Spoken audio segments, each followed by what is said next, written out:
pa lang napapansin na nila mga gawi kong parang hindi pambabae. Kasi bis na Chinese Carter, laruan ko ay text sa cholens. Tapos kajamin ko lagi noon mga sigang lalaki sa amin.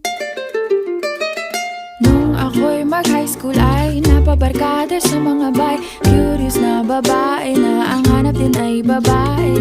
Sa halip na makeup kit, bit-bit ko ay gitara. Tapos pormahan ko lagi ay long sleeves na t-shirt at faded na lonta.